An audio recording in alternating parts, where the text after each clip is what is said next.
అమావాస్య రోజు యుద్ధం మొదలైంది. మల్లా మరియు మణి 6 రోజుల వరకు భీకరమైన యుద్ధం చేశారు. కాని చివర్లో వాళ్ళిద్దరూ శివుడి పాదాలపైన పడ్డారు. మణి తన పాపానికి ప్రాయశ్చిత్తం చేసుకుంటూ శివుడికి తనను తాను తెల్లగుర్రంగా సమర్పించాడు. అలాగే అతను ఎప్పటికీ ఆయనతోనే ఉండాలనుకుంటున్నానని అభ్యర్థించాడు. శివుడు అతని ప్రార్థనను అంగీకరించి తన దగ్గర స్థానమిచ్చాడు. కాని మల్ల ఉద్దేశం వేరు.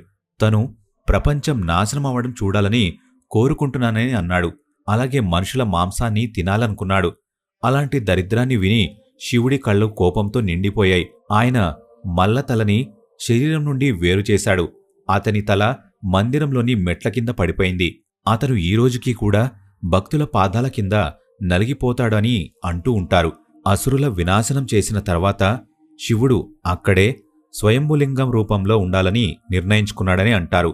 అలాగే ఈరోజు మార్గశిరలోని 6వ రోజు ఖండోబా రూపంలో ఆయన్ని పూజించడం జరుగుతుంది. ఖండోబా అంటే ఖడ్గంతో చెడుని సంహరించే యోధుడు. ఆయన్ని ఎక్కువగా మహారాష్ట్ర, కర్ణాటక మరియు ఆంధ్రప్రదేశ్లో పూజిస్తారు.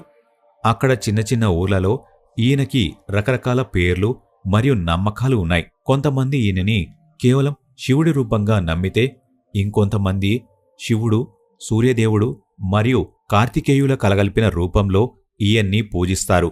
ఖండోబా, మల్హారి, మార్తాండ భైరవ, మహల్సఖండ్ ఇలాంటి ఎన్నో రకరకాల పేర్లతో పిలవడం జరుగుతుంది. అలాగే ఆయనని రకరకాల విధాలుగా పూజించడం జరుగుతుంది. కానీ ఈ కథ నుండే కొన్ని భయంకరమైన ఆచారాలు వచ్చాయి. మణి వరదానంగా తనకి మేకమాంసాన్ని సమర్పించాలని కూడా అడిగాడంటారు.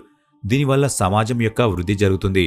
అందుకే ఈరోజు ఖండోబాకి చెందిన చాలామంది భక్తులు ఆయన కోసం మేకను బలిచ్చి దాని మాంసాన్ని తమ దేవుడికి సమర్పిస్తారు. దీనితో పాటు తనను తాను అతనికి సమర్పించే మనిషే ఖండోబాలోని అందరికంటే పెద్ద భక్తుడని నమ్ముతారు. ఈ ఆచారాన్ని చాలా శతాబ్దాల వరకు పాటిస్తూ వచ్చారు. ప్రతి సంవత్సరం ఒక పిల్లాడిని ఎంచుకుని అతన్ని వీరనేవారు. అలాగే తనకి వయసు రాగానే అతన్ని బలివ్వడం జరిగేది. ఈరోజు ఈ ఆచారం ఆగిపోయింది. కానీ తన భక్తి మరియు బలిదానాన్ని నిరూపించుకోవడం కోసం ఆయన భక్తులు చాలామంది తమను తాము కొరడాతో కొట్టుకుని ఆయన్ని పూజిస్తారు. జైన్ మరియు ముస్లిం మతాల్లో కూడా ఖండోబాని నమ్ముతారంటారు. మల్లుక పఠాన్ లేదా మల్లు ఖాన్ని ఖండోబాకి చెందిన ఒక రూపంగా నమ్ముతారు. కొన్ని కథల ప్రకారం ఆయన ఒక ముస్లిం హార్స్మెన్ అని చెప్తారు. అలాగే ఆయనకి ఒక భార్య కూడా ఉండేది. కానీ ఒక్కడే దేవుడిని వేరువేరు ప్రదేశాల్లో వేరువేరు పేర్లు మరియు రూపాల్లో